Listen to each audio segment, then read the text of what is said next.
Olá pessoal, mais uma vez aqui no nosso canal Papo Previdenciário, hoje com o nosso podcast, aquele bate-papo informal, descontraído, sem no entanto perder o conteúdo, o conteúdo de cidadania, o conteúdo de informações relevantes para a sociedade brasileira, por que não dizer mundial. Hoje, nesse momento, estamos na rede social, no YouTube, aqui no nosso canal. E outra coisa, por falar em rede social e YouTube, eu gostaria que você considerasse a possibilidade de se inscrever no nosso canal. Se inscreve, dá o seu like, compartilha. Vamos com esse projeto de informação cidadã para um número cada vez maior de pessoas. E nós contamos com vocês nesse nosso projeto. Lembrando sempre, qualquer dúvida, qualquer questionamento, comentário, deixa aí nos comentários que teremos a equipe da produção, a equipe especializada para responder, para tirar a sua dúvida, o seu questionamento. Portanto, participe conosco, deixe seu comentário, tá certo? É um prazer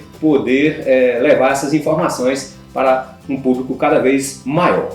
Hoje, nossa temática de hoje, nós vamos abordar justamente se avizinha aí as eleições 2022 e nós trouxemos aqui para o nosso bate-papo de hoje um professor de direito eleitoral, doutorando em ciências políticas, o advogado Dr. André Mota. Dr. André Mota, antes de mais nada, antes de começarmos a nossa conversa, nosso bate-papo informal, eu abro aqui o espaço para as suas considerações iniciais, desde já agradecendo por ter aceito o nosso convite e participar desse projeto de informação cidadã. Doutor André.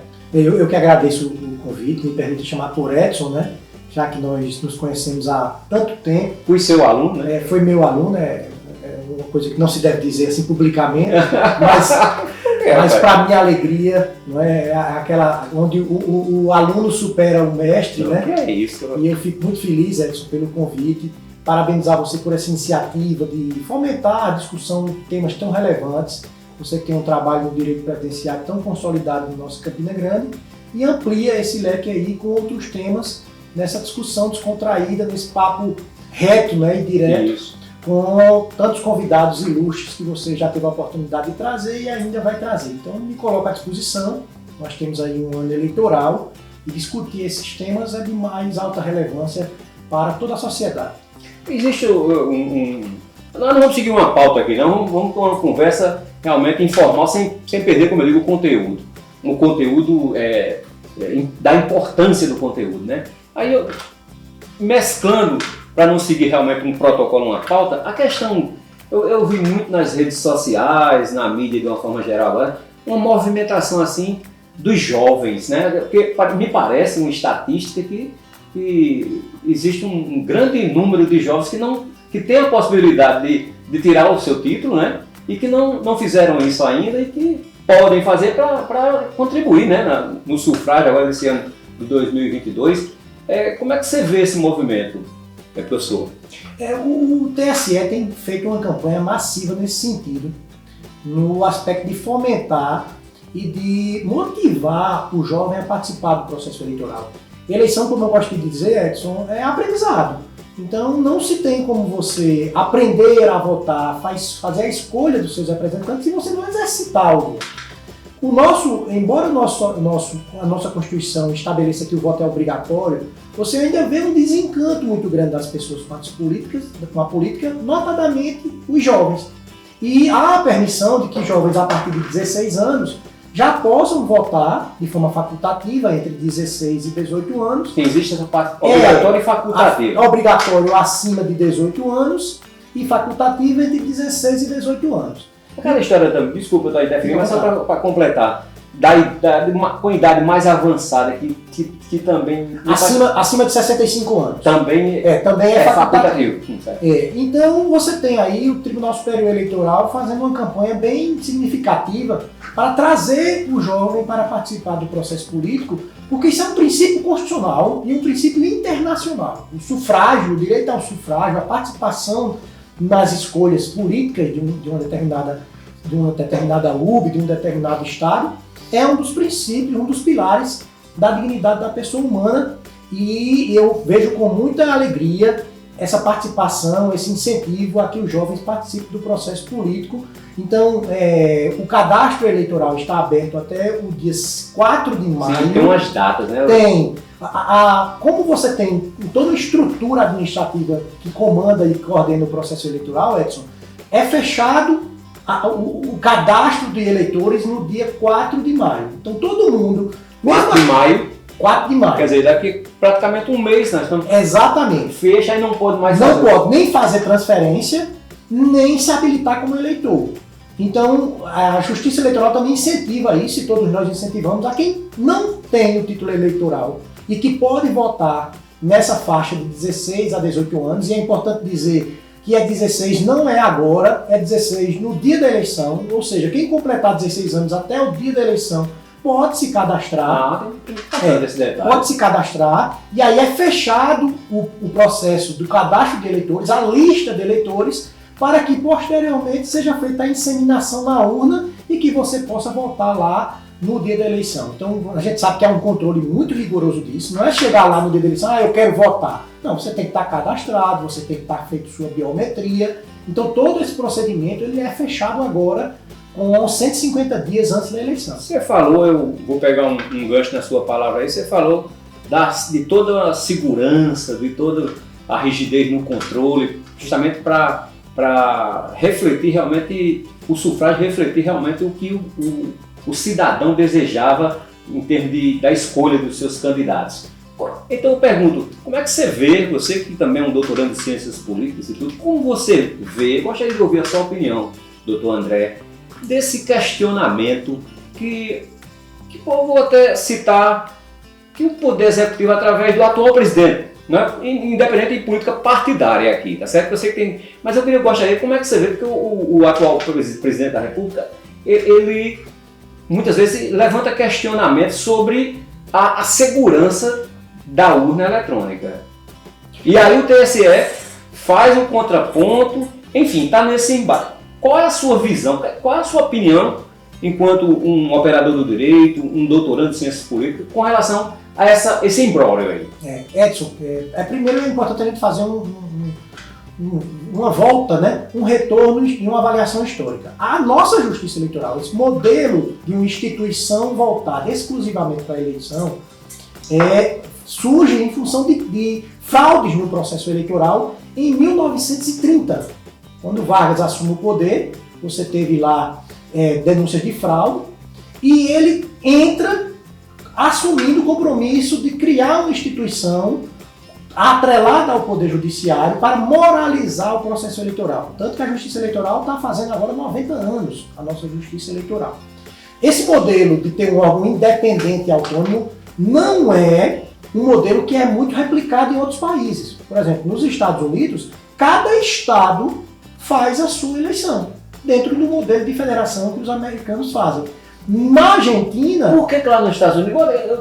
É porque a conversa é bem descontraída. Por que lá não adota o eletrônico? Hein? Em alguns estados adotam. Nos Estados Unidos? Nos Estados Unidos. Sim. Em outros estados não adotam, Edson, por uma questão da economia. Simplesmente porque eles entendem que não há problema, não há vício. Mas gera problema. Nós tivemos na eleição norte-americana de 2000 um grande problema no estado da Flórida, em que não se identificava exatamente em quem votava, porque as pessoas votavam fazendo um furo numa cédula. Veja que coisa precária para a maior nação, né? O país mais democrático do mundo. Que às vezes eu fico sem entender. Um país como os Estados Unidos, um país, uma potência mundial, uma das maiores potências mundiais, com toda a estrutura financeira, inclusive tecnológica, e não adotar essa sistemática da urna eletrônica. Então muitos países têm feito. Agora, como disse, a federação deles é tão forte que isso fica a cargo de cada estado fazer. Entendi. Não tem um órgão autônomo como nós temos aqui, independente, como a Justiça Eleitoral.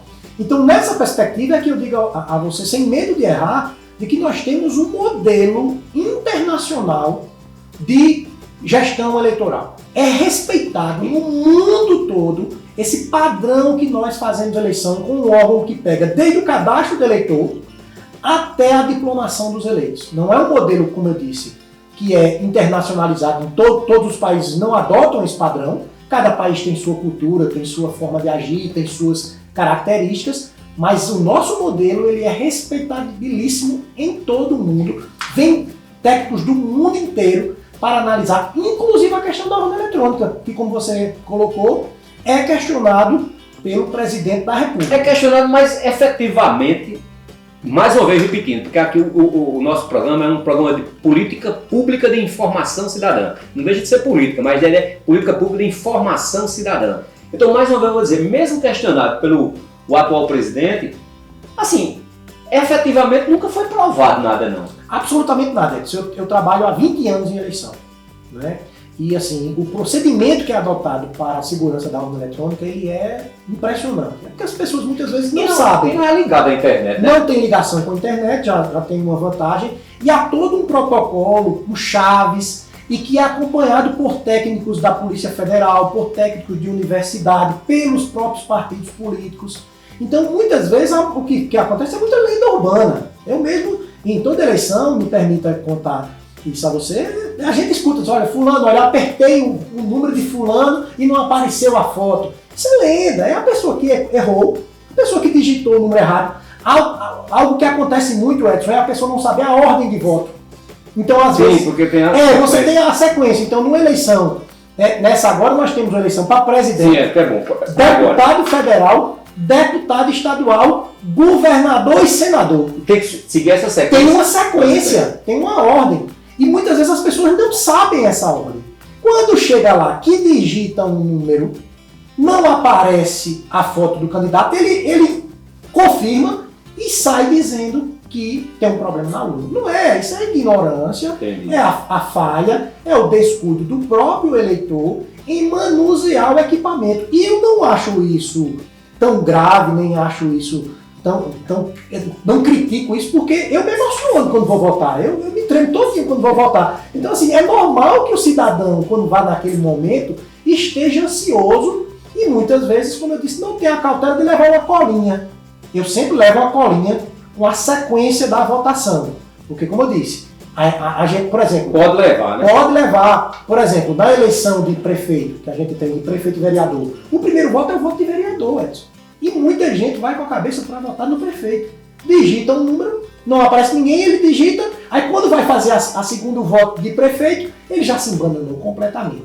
Então, assim, eu coloco como uma crítica desnecessária ao processo eleitoral. Isso gera um déficit democrático muito grande, porque não há notícia, não há razão, não há razoabilidade para se dizer que nós temos fraude na nossa urna eletrônica. Como eu coloquei, a justiça eleitoral do país é feita de técnicos excelentes, o sistema de tecnologia da informação do TSE é um dos maiores do Brasil, acompanhado, como eu disse, pela Polícia Federal, por universidades, e com certeza, se houvesse qualquer sinal de fraude, isso seria detectado. Doutor André, a questão, nós também tem há um certo paradoxo quando a gente analisa uma situação seguinte. Por exemplo, há uma parcela bem significativa, eu não sei precisar estatisticamente, mas com certeza é mais do que 50% da população brasileira, isso aí eu tenho certeza, só não sei exatamente a estatística. Mais de 50% da população brasileira são mulheres.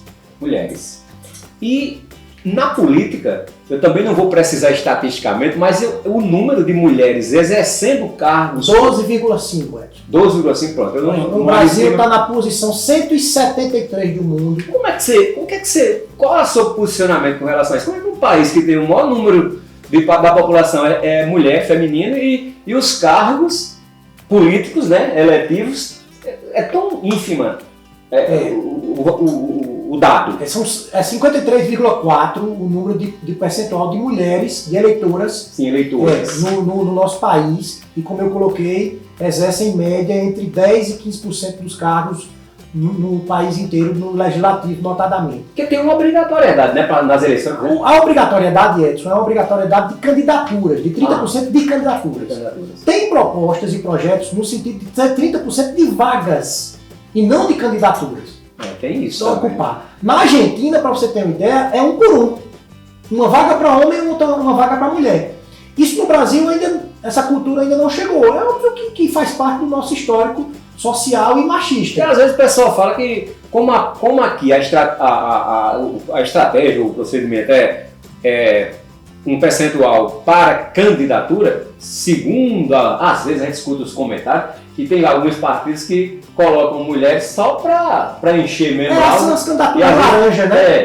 Tem isso, né? Você tem aqui no Brasil, Edson, aí um volume significativo de ações questionando isso. De pessoas que são colocadas que não têm nenhum voto, certo? Que não participam da eleição notadamente e efetivamente nem elas votam nela. Se não preencher esse percentual, o que acontece com o partido? O partido não consegue lançar chapa. Tá. Então, por isso que aqui o partido muitas vezes atua de forma a indicar pessoas que efetivamente não vão disputar. Mas é um processo de aprendizado.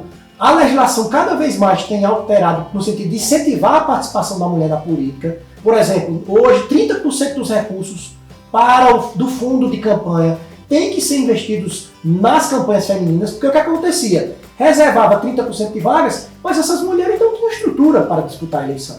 Então o TSE entendeu através de uma consulta de que 30% dos recursos devem ser utilizados em políticas para mulheres candidatas. E também a lei eleitoral do fundo partidário, que é diferente do fundo de campanha, também estabelece que sejam gastos mais de 10% com campanhas de incentivo à participação da mulher na política. Então, eu acredito que esse movimento tem crescido, nós temos visto cada vez mais o avanço disso, mas é um processo cultural e demorado. Porque se você analisar, por exemplo, nessa eleição agora, que se avizinha, essa agora, por exemplo, para a gente ter uma ideia, o nosso ouvinte que está nos acompanhando também, compartilhar, até discutir nos comentários conosco.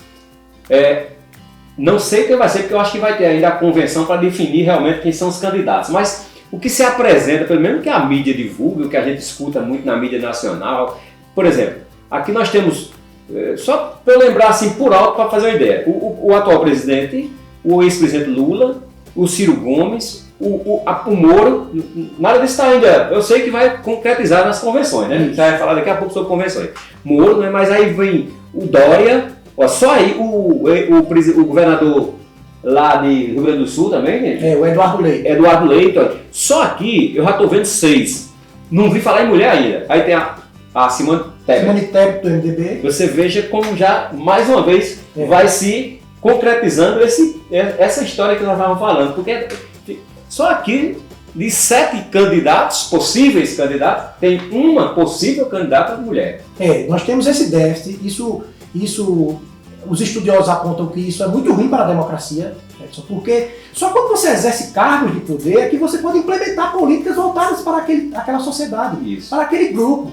Então, sem mulheres nesses cargos eletivos, você não vai ter espaço para as mulheres em políticas públicas voltadas para essas pessoas.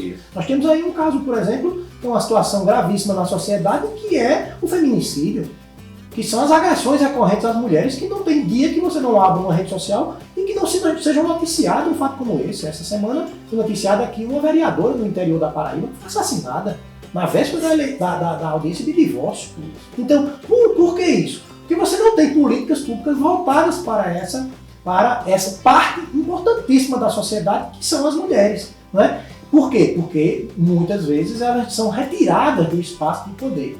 Então você ter candidaturas das mulheres para que elas possam participar do processo político e para que elas possam, com a sua inteligência, com a sua capacidade, com a sua sensibilidade, mudar o cenário do nosso país, eu acho que isso é importantíssimo. E o TSE tem trabalhado nisso. Pois é, e por isso que é importante estar atento à sociedade brasileira para esses movimentos, através até de falas ou de posicionamentos, que no fundo, o subproduto disso desvaloriza um pouco a mulher. Porque, por exemplo, quando pessoas que têm uma certa representatividade no país, até política mesmo, começa a agredir com palavras e outros posicionamentos a mulher, por exemplo, como nós já vimos vários casos, a mídia mostra direto. Exato. Aí vai alimentando essa cultura de discriminação. Aí fica cada vez mais difícil chegarmos a isso aí que você falou, que era uma participação maior, né?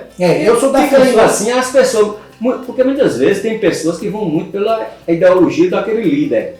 Aí se um determinado líder toma um posicionamento, né, de certa forma discriminatório, que despreza o real valor, isso aí vai aumentando cada vez mais esse liame, né? Porque Ó, vamos e convenhamos, e as estatísticas mostram, a iniciativa privada mesmo, nas empresas, há um crescimento realmente significativo de cargos de gestão, de cargos de direção, CEO de empresas assumidos por mulheres. A nossa própria OAB, Edson. Pois é. Já fixou também um número mínimo de mulheres nos espaços de poder, tanto nos cargos de Conselho Federal como na diretoria.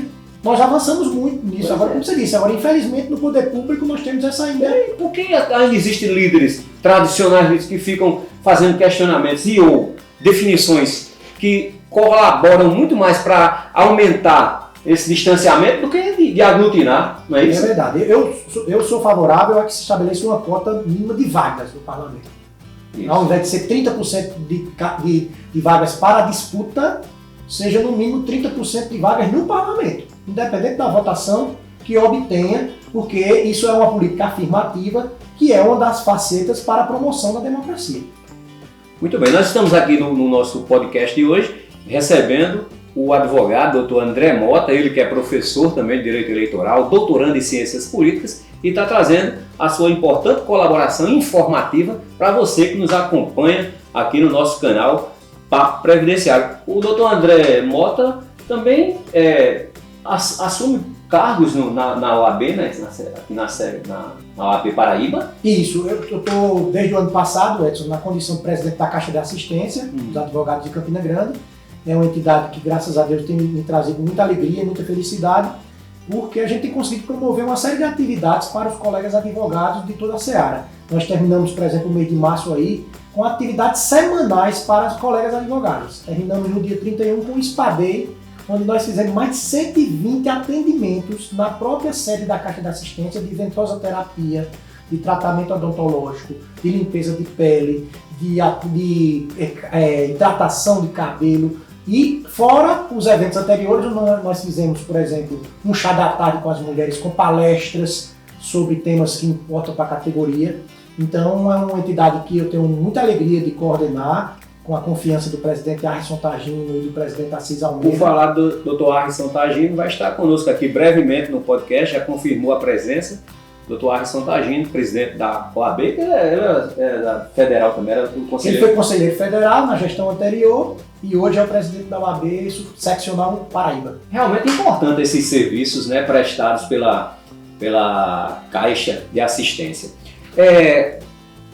Doutor André, uma outra coisa que nós gostaríamos que o senhor comentasse, fizesse alguns posicionamentos aí, com relação às convenções e registro de candidaturas. O processo eleitoral é como um processo nosso, judicial, né? Anda para frente. Então você tem uma série de datas, que isso é um calendário eleitoral, formulado através de uma resolução do Tribunal Superior Eleitoral, onde define todo o andamento até o dia da eleição, que esse ano cai no dia 2 de outubro. 2 de outubro. 2 de outubro, o dia do primeiro turno. Primeiro turno, 2 de outubro, certo. E aí, Edson, o que é que acontece? Segundo turno já tem uma data. Segundo turno é o último domingo. De cabeça eu não me lembro exatamente, mas eu sei que é o último domingo do mês de outubro. Certo. Quer dizer que e também se houver, né? Se houver. Mas então, geralmente vai ter, porque se não tiver para presidente, geralmente vai ter para para governador. No país inteiro, né, com 27 federações, certamente haverá de ter algum segundo turno em algum desses locais. Então o que ocorre? Terminado aquele cadastro que a gente comentou há pouco, de 5 meses, fechou quem é que vai votar ou não votar, nós partimos para uma etapa que é da escolha dos candidatos a partir das convenções. Convenção é um ato do partido político, onde a partir dali os seus membros vão escolher quem vai disputar a eleição. Quer dizer que isso que a gente está ouvindo falar aí na mídia, o centro, a polarização Lula, Bolsonaro, isso aí não tem nada certo ainda. Isso nada certo. Isso aí só vale a partir do momento em que a convenção do partido deliberar. Do partido ou de um. Do partido. E se houver uma coligação? Se houver a coligação, cada partido faz sua convenção e diz, olha, o MDB vai se coligar com o PP, o PT vai se coligar com o PV. Então na ata isso gera um documento.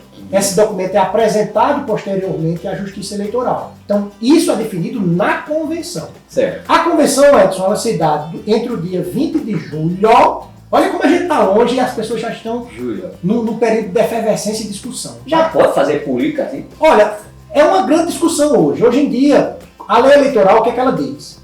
que não se considera propaganda antecipada é isso que está sendo feito. Sei. De você reunir, de você apresentar projeto. A única coisa que é vedado hoje como propaganda antecipada, Edson, é pedir voto e dizer número. Então você não pode dar uma entrevista e dizer, vota em mim, meu número é 24, Sei. meu número é 32. Isso não é permitido. No mais, a legislação eleitoral é muito branda nesse aspecto. O que eu concordo, porque eu entendo que política tem que ser discutida e tem que ser permitida. Desde que se respeite e não haja abuso de poder político e econômico. E isso que você tem ações que podem coibir esse procedimento. Então as convenções elas estão designadas por força de lei para serem realizadas entre o dia 20 de julho e 5 de agosto. Peraí, julho a agosto. Julho a agosto. De 20 de julho a 5 de agosto, os partidos vão escolher os seus candidatos. Aí depois tem uma data. Aí você tem 10 dias subsequentes, que é até o dia 15 de agosto, para que os partidos ou as coligações peçam junto à Justiça Eleitoral o registro de sua candidatura. Então é todo um protocolo e tudo isso que está sendo discutido não vale nada se não for chancelado na convenção e não seja pedido o registro no tempo oportuno para a Justiça Eleitoral. Então nós temos 20 de julho a 5 de agosto as convenções, os partidos, uma vez definido em convenção quem é seu candidato, junta toda a documentação necessária, é uma documentação vasta, apresenta à Justiça Eleitoral até o dia 15 de agosto e a partir do dia 16, Edson, é a campanha propriamente dita. É a propaganda já A propaganda permitida, onde você pode distribuir seu santinho, onde você pode adesivar seu veículo. Vai ter propaganda na televisão, essas coisas? Continua. Nós temos uma diminuição significativa, houve, já desde a eleição de 2016, no tempo de propaganda de rádio e TV. Você se recorda, não é? Que antigamente você tinha quase 50 dias de propaganda de rádio e TV. Hoje ela está diminuída para 25 dias. Não é? Então houve uma diminuição não só do tempo de campanha geral, que era 90 dias, passou para 45, e o tempo de rádio e TV também diminuiu significativamente. Inclusive o tempo lá. Eu fui da época que você tinha um dia eleitoral durando 1 hora. Hoje ele dura 30 minutos e eles repartiram o restante nas chamadas inserções. São aquelas chamadas ao longo da programação. E isso não foi nenhuma benesse, Edson, é porque o próprio candidato, o legislador, quem faz a lei é deputado. Ele entendeu que ninguém escutava aquela propaganda eleitoral de bloco. O cara desligava a TV, o cara ia assistir outra coisa, ia para Netflix, ia para outra coisa. Infelizmente, é porque o povo é descrente. É. É tão importante a política, mas o povo brasileiro é descrente por conta de tanta... Exatamente. Aí criaram esse mecanismo de sem inserção, porque aí você não está fugindo. Você está lá assistindo seu jogo, assistindo sua novela e no meio aparece a propaganda eleitoral. Então ali você tem um impacto. E o pessoal ainda sai, rapaz? Muitas vezes ainda dá uma fugida. Então assim, a partir do dia 16 de agosto é que você inicia essa propaganda de rua e rádio e TV um pouco mais para frente. E aí você tem que ter muito cuidado, porque principalmente rede social mesmo. Sim, rapaz, essa questão da rede social. As pessoas têm no processo eleitoral um entendimento... Porque essa plataforma de redes sociais, ela está definindo muito eleições, né, ultimamente.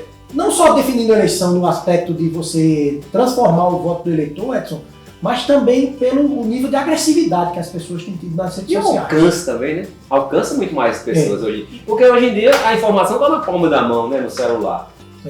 Então você tem hoje em dia uma preocupação muito grande isso, de como controlar isso. O Tribunal Superior Eleitoral tem feito parceria com as plataformas de redes sociais como Instagram, Facebook, está tendo aquela confusão com o Telegram aí, para tentar também controlar isso, o WhatsApp, para evitar um pouco o abuso de poder de mídia, porque tudo isso tem dinheiro por trás. Tem alguém bancando empresas de disparos automáticos. E as pessoas, muitas vezes, o eleitor verdadeiro, não estou falando aí do robô, mas o eleitor verdadeiro também precisa ter cuidado. Porque muitos acham que é uma terra sem lei a rede social. E passam a atacar a honra e denegrir a imagem de pessoas e não sabem que podem responder. Eu tenho, Edson, uma demanda no processo eleitoral nessas eleições, nessas últimas 4, 5 eleições que eu cuidei, em média, 80% das ações são de ações de rede social, de pessoas que atingem e agridem a imagem dos candidatos para a qual eu trabalhei. E as pessoas se esquecem que isso são tipos penais. É isso. Existe no Código Eleitoral injúria, calúnia e difamação. E você responde junto à Justiça Eleitoral, que é a Justiça Federal. Você responde um inquérito na Polícia Federal, vai ter uma dor de cabeça, às vezes por um xingamento inverídico, por passar uma informação inverídica que agrida a honra e a imagem. Então, é muito importante que o eleitor tenha essa responsabilidade, esse cuidado, essa cautela, de não achar que porque está aí... É a verdade, né? Não, e porque muitas vezes babando o seu candidato, né? A linguagem é essa, né? Replica, né? Compartilha e começa a denegrir e atacar a honra dos outros. Porque outro dia eu estava vendo, rapaz, é incrível essa questão das redes sociais, tem que ter muito cuidado mesmo. Porque às vezes você está falando uma coisa e quem vai soltar uma fake news, ele pode editar. É como se, por exemplo, o candidato está falando uma coisa, você está ouvindo e vendo ele falando, e ele não está falando aquilo. A Deep Web. A Deep Web, são mecanismos. Incrível. Mas aí o povão mesmo que vai. O que tá. Eu vi, foi o candidato X falando, aí já não gosta dele, ou então é do outro lado, aí compartilha uma informação daquela, né? Sem ter nem certeza. É complicada essa situação. Eu passei por cada situação aqui de fake news, assim, a gente perde muito tempo com isso. Porque todo mundo quer mandar para o jurídico de uma campanha notícia. Então eu me lembro aqui, por exemplo, no processo eleitoral em 2012 aqui em Campina Grande, que a gente recebia todo dia ligações de correligionários dizendo que estavam sendo distribuídas cestas básicas em ambulâncias do SAMU. Era uma coisa ridícula. Mas muitas vezes a gente perdia tempo de mandar para a Justiça Eleitoral averiguar, e quando você ia realmente ver, não tinha nada disso. Então assim, a rede de boataria, né, de fuxico que você tem numa eleição é algo muito engraçado, e a gente, agora, quando descamba para tipos penais, aí você tem que ter cuidado. Deixa eu te passar, por exemplo, uns casos que aconteceram comigo, por exemplo, que geraram repercussão muito negativas e que infelizmente eu tive que agir. Divulgação de pesquisa falsa. A pesquisa eleitoral é algo de extrema responsabilidade hoje na eleição. Você precisa cadastrar, a empresa que realiza a eleição precisa ter cadastro junto ao TSE, registrar isso, apresentar a metodologia da pesquisa. E o que é que acontece? Muita gente na época da eleição cria suas pesquisas e passa a divulgar. Tem gente que faz assim, tem pessoas como eu no Facebook, aí diz, em quem você votaria? Ou qualquer pessoa. Aí bota lá o... É enquete. Isso aí é considerado enquete. Essa enquete é diferente de pesquisa. É diferente. E até o meados de agosto é permitida a enquete. É permitido. E também tem um período que não pode? Não pode, enquete. Mesmo para o povão normal? Mesmo para o povão normal, tem um período que é proibido. Certo? Agora, quer dizer que se um povão normal, vou até vir porque eu quero esclarecer. Se um povão normal, como eu estou dizendo, um povão normal, um possível eleitor ou um aliado, ele, após esse período que você disse aí, se ele continuar fazendo enquete... Enquete vai escolher uma multa. Sabe qual é a multa? Que mínima? Tem pessoas que gostam de fazer esses enquetes. A multa é de no mínimo R$5 mil. E quando é essa data? Você tem É a partir de 15 de agosto. A partir de 15 de agosto agora de 2022, você que gosta de fazer as enquetes, você tem uma opção de amigos meus, pessoais, que jogam lá. Você votaria em quem? Sem discussão política, apenas sim ou não. Aí é menos. O ruim é... Mas não pode também, mesmo assim não pode, depois do dia 15 de agosto. Pode não. O ruim é, o pior é quando a pessoa simula uma pesquisa.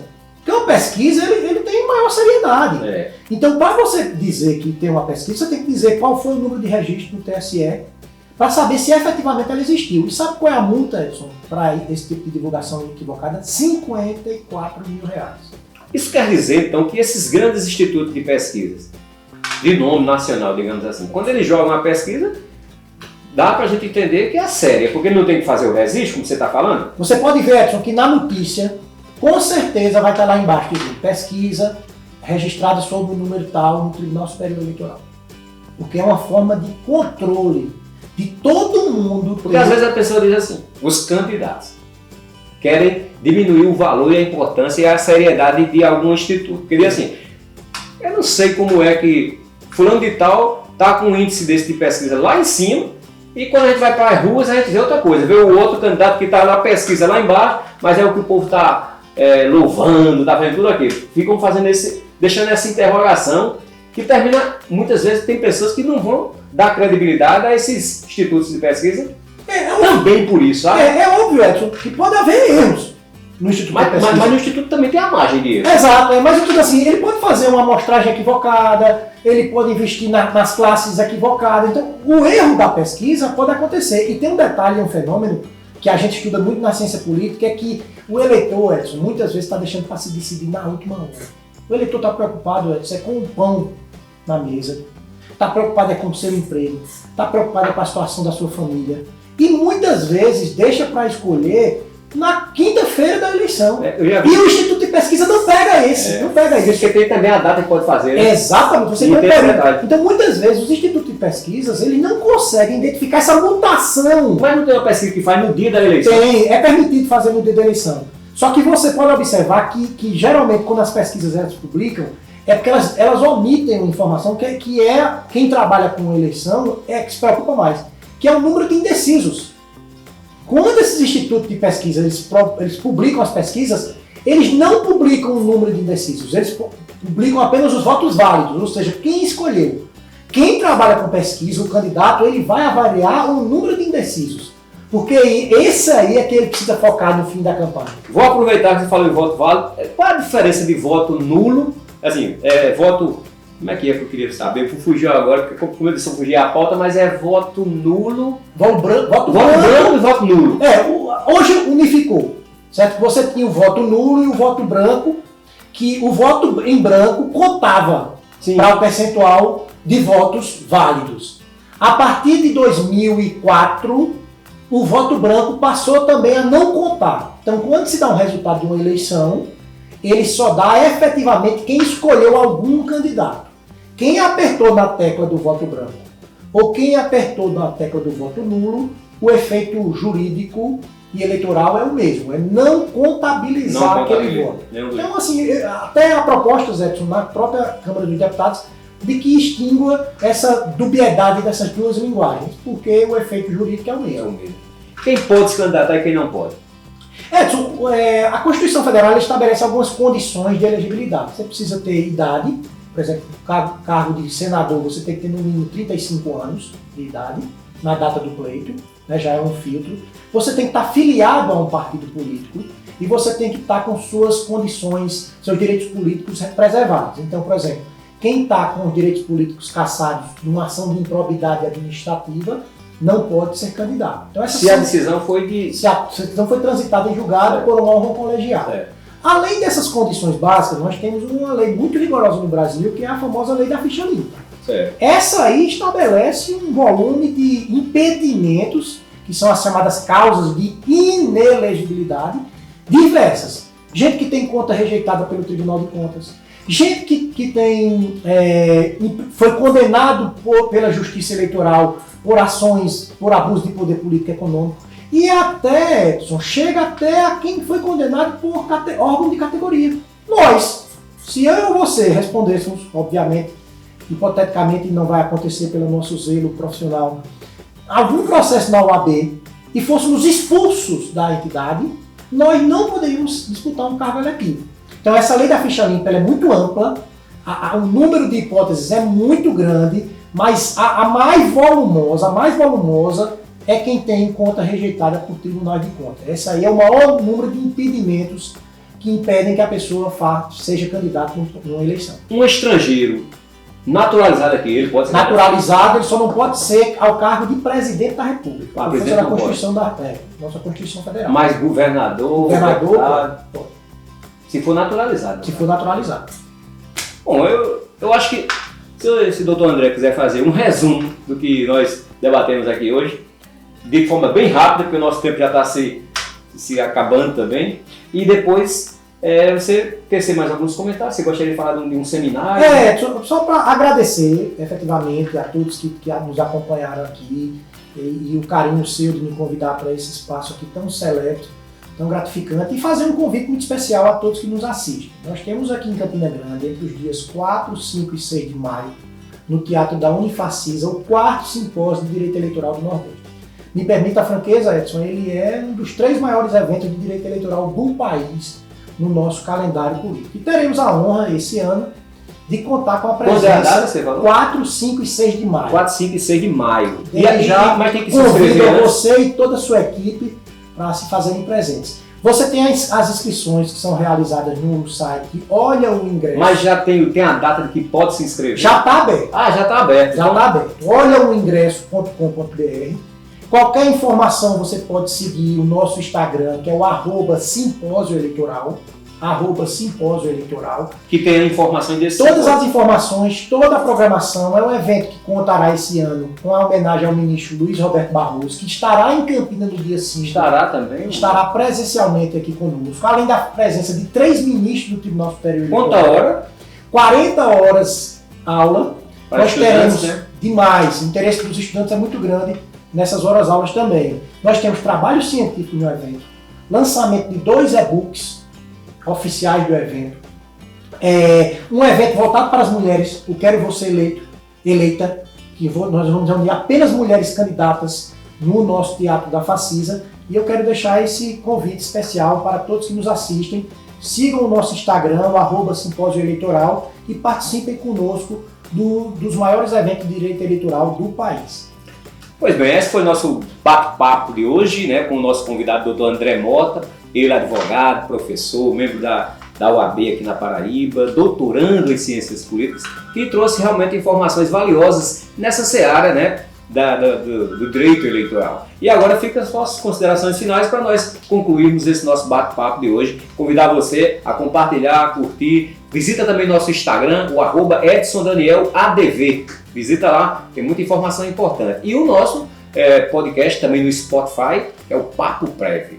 Convido você a participar conosco. Doutor André, para as suas considerações finais. Agradecer, Edson, renovar o agradecimento, a alegria, a honra de vê-lo tão bem, de ver o seu crescimento profissional, e dizer ao nosso que nos assiste que veja o processo eleitoral com a responsabilidade que ela merece. É um espaço da democracia e todos nós, enquanto eleitor, precisamos ter um cuidado na escolha, uma escolha madura, serena e legítima no pleito que se avizinha.